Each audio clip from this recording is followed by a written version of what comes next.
بسم اللہ الرحمن الرحیم. السلام علیکم ناظرین, میں ہوں فیاض محمود اور آپ دیکھ رہے ہیں فیاض محمود یوٹیوب چینل. اور آج ہمارے ساتھ جو شخصیت موجود ہیں آپ سب کے سامنے ہیں صدیق جان صاحب. صدیق صاحب آپ کا بہت شکریہ, آپ نے ہمیں وقت دیا. صدیق بھائی, میں اکثر آپ کی ٹویٹس دیکھتا رہتا ہوں.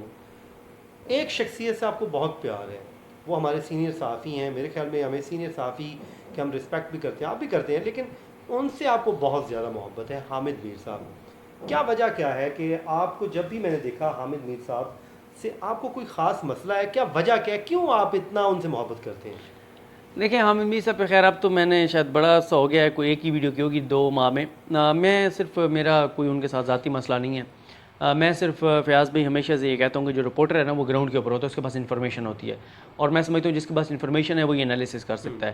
اور دوسرا جو حامد میر صاحب کی سزا کے صحافی ہیں, میں سمجھتا ہوں کہ ان کے لیے نا کوئی مسئلہ نہیں ہے. ان کے پیپلز پارٹی کے ساتھ بھی رابطے ہیں, نون لیگ کے ساتھ بھی رابطے ہیں, ایون کے پی ٹی آئی کے لوگوں کے ساتھ بھی رابطے ہیں. تو جب بھی انہوں نے خبر دینی ہو تو ان کے لیے کوئی مسئلہ نہیں ہے کہ وہ کسی بھی پارٹی کے عام رہنما, عام شخصیت سے رابطہ کریں, بات کریں اور ایکوریٹ خبر دیں.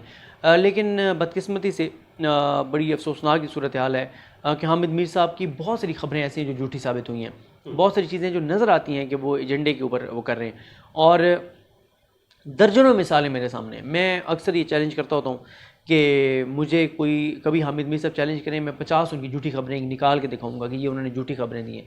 حالانکہ وہ واضح طور پہ, یعنی آپ میں جب بھی دیکھیں گے نا, جو ہم تھوڑا سا جانتے ہیں چیزوں کو, تو پتہ چلے گا کہ یار یہ اینگلنگ کی ہے, یہ ایگزیجریٹ کی ہے, یہ غلط بیانی کی ہے, یہ خبر کو ٹویسٹ کی ہے, جو بھی آپ کہیں اس کو.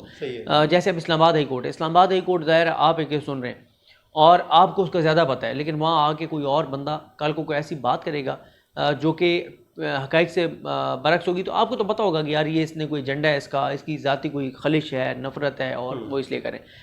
تو یہ ان کے ساتھ مجھے مسئلہ ہے. اور کئی بار ان کے, میں تو جب بھی مجھے بہت لوگ یہ بات پوچھتے ہیں, میں صرف یہ کہتا ہوں کہ اتنے بڑے نام کو اتنی بڑی جو ہے وہ انٹلیکچوئل ڈس آنیسٹی نہیں کرنی چاہیے کہ آپ جان بوجھ کے, مطلب کئی مثالیں, میں صرف ایک مثال آپ کو سنا دیتا ہوں. ایک بار قومی اسمبلی کا اجلاس چل رہا تھا, اور وہ اجلاس چلتے چلتے کوئی لڑائی ہو گئی, پی ٹی آئی کا دور تھا, اور اجلاس ایڈجرن ہو گیا. جب ہم سیڑھیاں اتر رہے تھے تو حامد میر صاحب بھاگ کے سیڑھیاں چڑھ رہے تھے. ظاہر ہے جیو کا دفتر پارلیمنٹ کے اپوزٹ سائڈ پر ہے, تو وہاں سے وہ بھاگ کر آ گئے.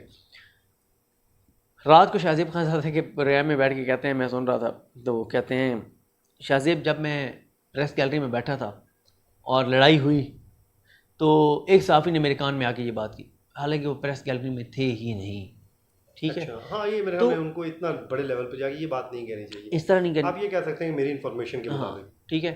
دوسرا ان کا ایک کنفرم وہ ہوتا ہے, شاہ زیب ابھی مجھے فلاں کی جماعت کے لوگوں کا فون ہے, یعنی جس جماعت کے بارے میں پوچھیں گے ان کا فون ہے, وہ مجھ سے یہ بات کہہ رہے ہیں.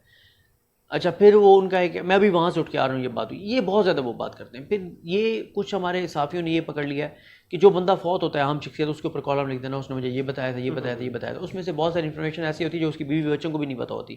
تو یہ میرا ایک ہوتا ہے کہ یار آپ اگر آپ غیر جانبدار بنتے ہیں, پھر آپ غیر جانبدار بنیں, جہاں جس پہ تنقید بنتی ہے کریں, جہاں جس کی تعریف بنتی ہے کریں, لیکن آپ ہیں بھی واضح طور پر آپ نے ایک لائن لے رکھی ہے اور بنتے آپ غیر جانبدار ہیں. پھر سب سے بڑی بات جو میری ان بڑے بڑے اینکروں سب کے ساتھ مسئلہ ہے, میں کہتا ہوں کہ جو رپورٹر ہے, جیسے نون لیگ کہتی ہے نا کہ ووٹ کو عزت دو, کہتی ہے نہیں, میں بھی کہتا ہوں کہ رپورٹرز کو عزت دو. گراؤنڈ کے اوپر رپورٹر ہوتے ہیں, انفارمیشن اس کے پاس ہوتی ہے. سر آپ رات کو 8 بجے کے ٹاک شو میں 4 بندے بٹھاتے ہیں پولیٹیکل پارٹیز کے, آپ کہتے ہیں آج اسلام آباد ہائی کورٹ میں مریم نواز کیس کی سماعت ہوئی ہے, یا سپریم کورٹ میں سوموٹو کی سماعت ہوئی ہے. وہ جو 4 بندے آپ کے سامنے بیٹھے ہیں, 3 بندے بیٹھے ہیں اور چوتھا اینکر, وہ 4 کے 4 کورٹ روم میں نہیں تھے. ٹھیک ہے, ہوتا ہی ہے. اور وہ اکثر جو اینکرز حضرات ہیں وہ انفارمیشن جو دے رہے ہوتے ہیں وہ درست نہیں ہوتی ایسی. تو یہ ہمیشہ ہوتا ہے. بالکل آپ کی بات, میں کہتا ہوں کہ آپ اس میں ایک رپورٹر بھی بٹھا لیں. ہاں, ایک رپورٹر بٹھائیں جو تاکہ آپ کو, اور اس میں مزے کی بات ہے, ایک دن زرداری صاحب ایک انٹرویو دے رہے تھے, میرے خیال میں میر صاحب کو ہی دے رہے تھے, اور اس میں وہ بڑی باتیں کر رہے تھے فیک اکاؤنٹ کے اوپر. اور حالانکہ میں سمجھتا ہوں کہ اگر میں اس انٹرویو میں ساتھ ہوتا بیٹھا تو میں ان کو ان کی سوالات میں کنٹریبیوشن کر سکتا تھا. مجھے پتا تھا چیزوں کا, آپ نے وہ ٹرائل کور یہ جو زرداری صاحب جو باتیں کر رہے ہیں وہ اس طرح نہیں ہے جس طرح وہ بتا رہے ہیں. یہ پوری بات نہیں بتا رہے, جو بتا بھی رہے ہیں تو وہ غلط بتا رہے ہیں. کبھی آپ کی ملاقات ہوئی ہے میر صاحب سے؟ میری ان سے ایک بار وہ کسی کیس میں آئے تھے, اس وقت میں شاید بہت زیادہ ان کے اس وقت نہیں, بہت زیادہ شاید تنقید کرتا تھا, یا پتہ نہیں کرتا تھا, مجھے اب یہ یاد نہیں ہے. بہرحال وہ آئے تھے, اس وقت شاید نہیں کرتا تھا کیونکہ اس وقت میرا یوٹیوب چینل نہیں تھا.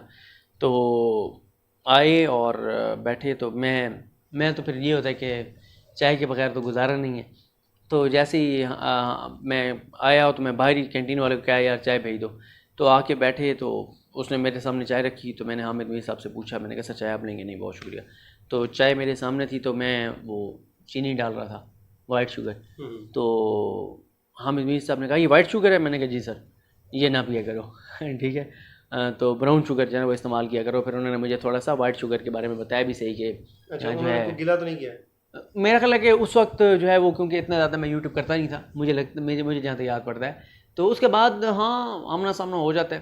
اور باقی یار کچھ لوگ ہوتے ہیں دیکھیں کبھی کبھی مجھے خود بھی احساس ہوتا ہے کہ بعض دفعہ آپ جذبات میں بہت سخت زبان استعمال کر جاتے ہیں جو کہ نرم انداز میں احترام کے دائرے میں رہتے ہوئے بھی تنقید ہو سکتی ہے. مجھے اکثر اقرار الحسن صاحب جو ہے نا وہ ٹویٹر پہ رپلائی میں بھی کر دیتے ہیں, لیکن اکثر وہ مجھے ڈی ایم کرتے ہیں. میرے کو ٹویٹ ایسا ہو تو مجھے ڈی ایم کرتے ہیں کہ یار صدیق بھائی ٹھیک ہے آپ کو یہ الفاظ نہیں استعمال. بہت سارے ایسے دوست ہیں ایسے ہی ہے. اچھا میں آپ کو بتاؤں کئی بار ایسے ہوتا ہے, کئی ایسی شخصیات ہوتی ہیں. مثلاً میں آپ کو بتاؤں کہ جسٹس شوکت عزیز صدیقی صاحب ہیں, میں نے بہت سخت ان کے اوپر تنقید کی ہوئی ہے, بہت سخت الفاظ میں, بہت زیادہ.